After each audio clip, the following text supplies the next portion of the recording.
कृष्णा कृष्ण कृष्ण हरे हरे, हरे राम राम राम हरे हरे। प्यारे मित्रों नमस्ते। आप कैसे हैं? आप सब ठीक हैं? आप मेरे चैनल के साथ जुड़े हुए हैं पंडित मुकेश कुमार यूट्यूब के माध्यम से, और आप मेरी वीडियोस को देख रहे हैं, इसको शेयर कर रहे हैं, इसको लाइक कर रहे हैं, सब्सक्राइब कर रहे हैं, और भागवत गीता गंगा सागर में आप सब गोता लगा रहे हैं। और 22 तारीख को जो है वो गीता जयंती है, और गीता जयंती के उपलक्ष्य जो है ये भगवत गीता का पाठ भी आरंभ है, और आप लोग सब लोग आनंद ले रहे हैं इसका। और भगवत गीता हमारा सार है, हमारी मुक़द्दस किताब है, और इसका जो ज्ञान है वो मानव जाति के कल्याण के लिए है कि किस प्रकार से हम अपने जीवन का कल्याण कर सकते हैं। तो 7 अध्याय आपने मेरे YouTube पे देखे हैं, और अब 8वां अध्याय हम आपके सामने लेकर आ रहे हैं। बड़ा सुंदर अध्याय है ये, और ये उर्दू भाषा के अंदर है, आसान भाषा के अंदर है, ताकि आप अपने बच्चों को इसकी शिक्षा दे सकते हैं। और चैप्टर नंबर 8 बड़ा सुंदर अध्याय है, और इससे पूर्व हम मंगलाचरण करेंगे, और आप सब मेरे चैनल को देखते रहें और मंगलाचरण में हमारे संग जुड़ जाइए। ओम नमो भगवते वासुदेवाय। ओम नमो भगवते वासुदेवाय।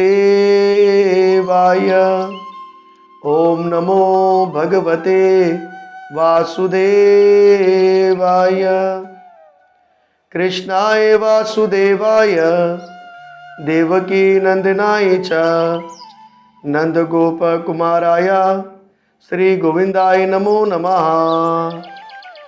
हे कृष्णा करुणा सिंधु दीनबंधु जगतपते गोपीशा गोपीका कांता श्री राधा कांता नमोस्तुते। तप्त कंचनम गौरंगे राधे वृंदावनेश्वरी वृषभानुसुते देवी प्रणामामि हरिप्रिया। जया श्री कृष्ण चैतन्य प्रभु नित्यानंद श्री अद्वैता गदाधर शिवासाति गौर भक्त वृंदा। हरे कृष्णा कृष्णा कृष्णा हरे हरे, हरे राम राम राम हरे हरे। आइए हमारे चैनल के साथ आप जुड़ जाइए। पंडित मुकेश कुमार यूट्यूब के माध्यम से 8वें अध्याय के अंदर हम प्रवेश कर रहे हैं। चैप्टर नंबर 8 बड़ा सुंदर अध्याय है, अक्षर ब्रह्म योग, और उर्दू में अगर हम इसको कहेंगे भागवत प्राप्ति, कि कैसे हम भगवान को हासिल कर सकते हैं, तो इस अध्याय के अंदर बताया जाएगा अक्षर ब्रह्म योगा। भागवत प्राप्ति 8वां चैप्टर। अर्जुन ने कहा, हे भगवान, हे पुरुषोत्तम, ब्रह्म क्या है, आत्मा क्या है, सकाम कर्म क्या है, भौतिक जगत क्या है, और देवता क्या है, कृपा करके ये सब मुझे बताइए। हे मधुसूदन, यज्ञ का स्वामी कौन है, और वो शरीर में कैसे प्रवेश करता है, और मृत्यु के समय भक्ति में लगे रहने वाले आपको कैसे जान सकते हैं और याद कर सकते हैं। भगवान ने कहा, अविनाशी दिव्य जीव ब्रह्म कहलाता है, और इसका नित्य ना मिटने वाला स्वभाव अध्यात्म या आत्म कहलाता है। जानदारों के भौतिक शरीर से ताल्लुक रखने वाले कार्य कर्म या सकाम कर्म कहलाते हैं। देहधारियों में श्रेष्ठ, हर पल तब्दील होने वाली ये भौतिक प्रकृति आदि मादी दुनिया कहलाती है। भगवान का विराट रूप, जिसमें सूर्य और चंद्रमा जैसे तमाम देवता शामिल है, आदि देव कहलाता है। हर एक देहधारी के हृदय में मैं परमात्मा स्वरूप में विराजमान रहता हूँ, परमेश्वर आदि यज्ञ कहलाता है। और जीवन के अंत में जो सिर्फ मेरा सुमरण करते हुए शरीर जिस्म को छोड़ता है, वे फौरन मेरे स्वभाव को हासिल करता है। इसमें ज़रा भी संदेह। शरीर छोड़ते समय मनुष्य जिस भाव का सुमरण करता है, वे यकीन उसी भाव को प्राप्त कर लेता है। इसलिए अर्जुन तुम्हें हमेशा कृष्ण रूप में मेरा चिंतन करना चाहिए और साथ ही युद्ध करने के कर्तव्य को भी पूरा करना चाहिए। अपने कर्मों को मुझे अर्पित करके और अपने मन और बुद्धि को मुझ में कायम करके तुम निश्चित रूप से मुझे हासिल कर सकते हो। हे पार्थ, जो इंसान मेरा सुमरण करने में अपना मन हमेशा लगाए रखकर अचलित भाव यानी पुरुषों से भगवान के रूप में मेरा ध्यान करता है, वे मुझे अवश्य ही हासिल कर लेता है। मनुष्य को चाहिए कि परम पुरुष का ध्यान सब कुछ जानने वाले, सबसे कदीम हाकिम, छोटे से भी छोटा, सबका पालनहार, मादी तस्वर से बालातर, नाकाबिले समझ और नित्य पुरुष के रूप में करे।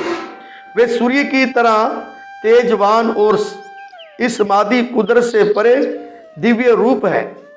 मृत्यु के समय जो इंसान अपने प्राण को कहते सांस को भवों के दरमियान कायम कर लेता है और योग शक्ति के द्वारा पुरसुकुन मन से पूरी भक्ति के साथ भगवान के सुमरण में अपने को लगाता है, वे यकीनन तौर से भगवान को हासिल कर सकता है।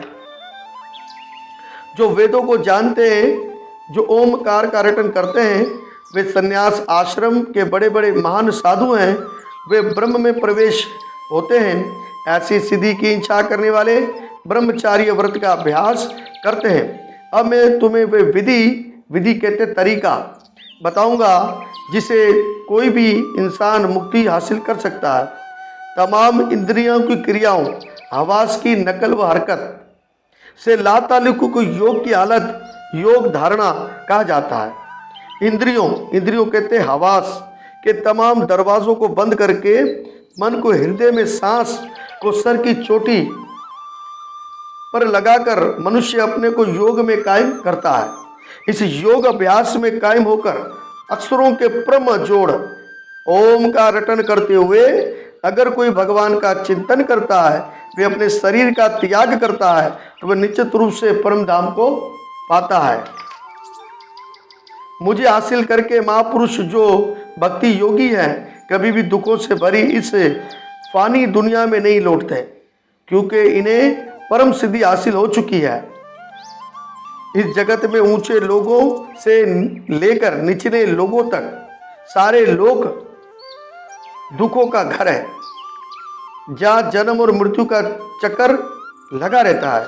लेकिन हे अर्जुन, जो मेरे परम धाम को हासिल कर लेता है, उसका दोबारा जन्म होता ही नहीं है।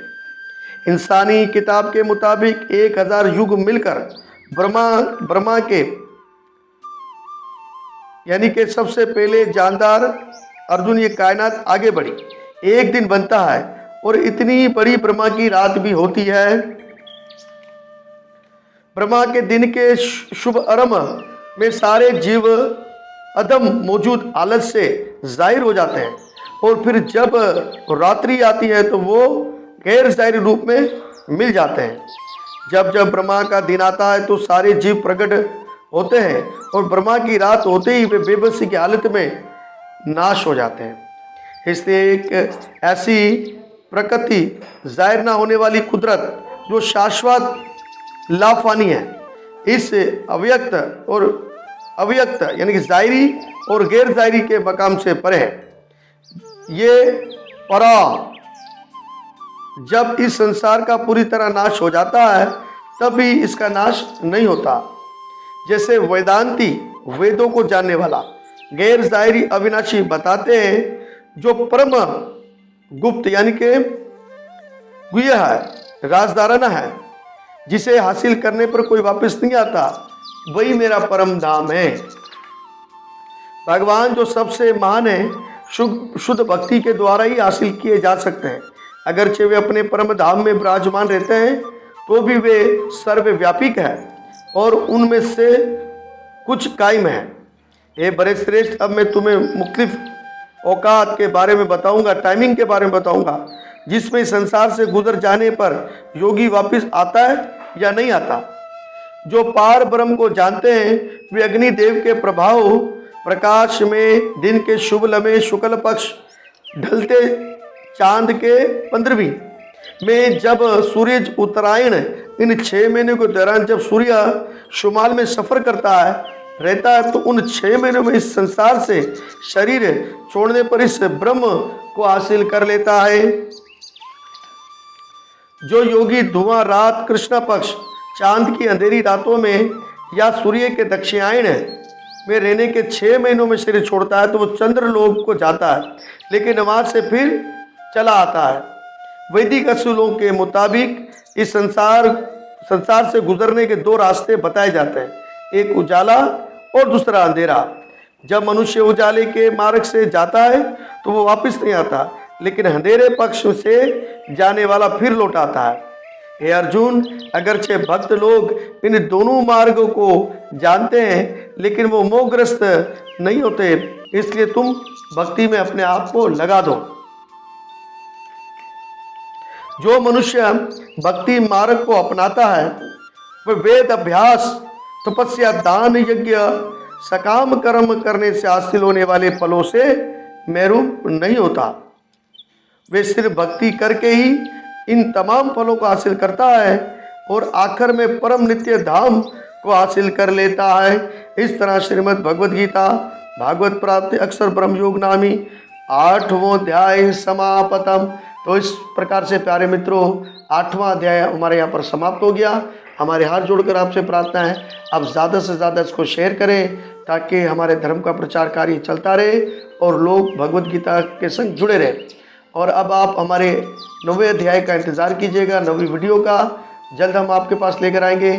और इसको ज़्यादा शेयर करें, इसको लाइक करें, हो सके तो उसको सब्सक्राइब ज़रूर कीजिएगा ताकि हमारी वीडियो आप तक पहुँचे।